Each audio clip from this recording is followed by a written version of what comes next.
L'zecha nishmas, le'ilui nishmas, Morenu v'Rabbeinu, Rav Aharon Lichtenstein Zatzal. The Chassidish word to the effect that Siparei Chasidim and Maisalach regarding righteous people are on the same level as actual Torah. And even though we're in a very misnagdisha context, I feel the few short vignettes that I'll share with you are clearly, for me, they're Torah, because this is Rav Aharon as a model of caring and chesed, empathy and piety, and in addition to his amazing lamdus. 1966-67 is my freshman year. Rav Aharon, not very long out of Harvard and out of learning privately with the Rav, taught the highest freshman shiur, and I was zoche to be in it not because of my abilities, but mostly because we were from Boston, and they always favored Bostonians for obvious reasons. June 67, as you know, the war was about to break out, and about a week and a half before the war broke out, someone came from the Sachnud asking for mitnadvim to work on kibbutzim, because so many of the kibbutzniks were mobilized and they needed help with the yivul. And it was clear that there was going to be a war. And it was clear to everyone that even if Israel was not to be defeated, it would be at a very great cost. And Israel itself was speculating that there would be at least 30 or 40,000 deaths. I was too young to volunteer without my parents signing the affidavit, and I felt that I wanted to try to convince my parents to do so that I could go. But I knew I was risking my life. So I approached Rav Aharon Zatzal and asked if I could speak with him, if he could advise me whether it would be appropriate for me to go, since I wanted to go. So he didn't just give me an answer or meet briefly for coffee. He told me to meet him that evening after Marav, and we walked the streets of Washington Heights for about an hour. I don't remember all the details, but I remembered how empathetic and how caring he was. And one quote I'll never forget, he said, "Moshe, I've mastered all the halachos and the sugyas connected to Yehareg v'al Yehavor." He said, "I know them backwards and forwards, but I cannot make the decision for you.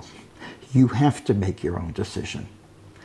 And I don't remember the details of how he helped me make the decision, but after speaking with him, I knew that I would have to go home and convince my parents, and l'zchutam hagadola, they did sign the affidavit, and they did allow me to go.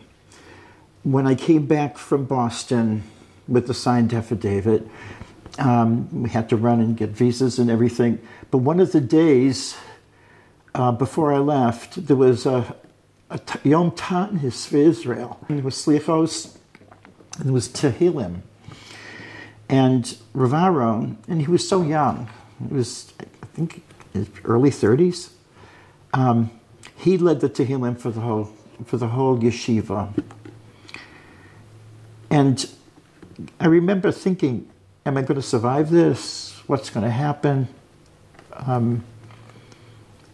And when he said the Tehillim, and he cried out, "Mima'amakim karasicha Hashem," leading the whole yeshiva. It was an experience that I never had heard before and never had heard since. I felt that this young man was piercing the Shemayim. And I felt that Tzaddik Gozev Kadosh Baruch Hu Makayim, I had nothing to fear. Whether that was naive and whether I was right or wrong, the intensity of Shifri Kamayim Libeich that came out of this, of his neshama, from his lave, right l'shamayim, put me at ease, and I knew that I had nothing to fear. With all the time that he had spent with me in the caring, I thought, Dayenu, when I arrived at the airport, and my parents, I told them not to come in from Boston, but they did, and they were also at the airport. I was shocked to see that Rav Aharon was at the airport. I said, he came to see me off. And I was embarrassed. Ma pitam that he should be mevatel Talmud Torah. He already gave me so much time. He wasn't there to see me off. He ran right to my parents and regaled them and chatted with them and made small talk and talked about his yearning for aliya, and it just distracted them as an act of chesed towards them, knowing how anxious they must be. And it was a long wait. He didn't leave. And he just spent the evening chatting with my parents. And my parents were so impressed. He said, this is your Rebbe whom you found so overwhelming and intimidating and sheer. He's such a nice guy. He's so sweet. He's so empathetic. That's Torah's Harav Aaron Lichtenstein, a very important aspect of his Torah.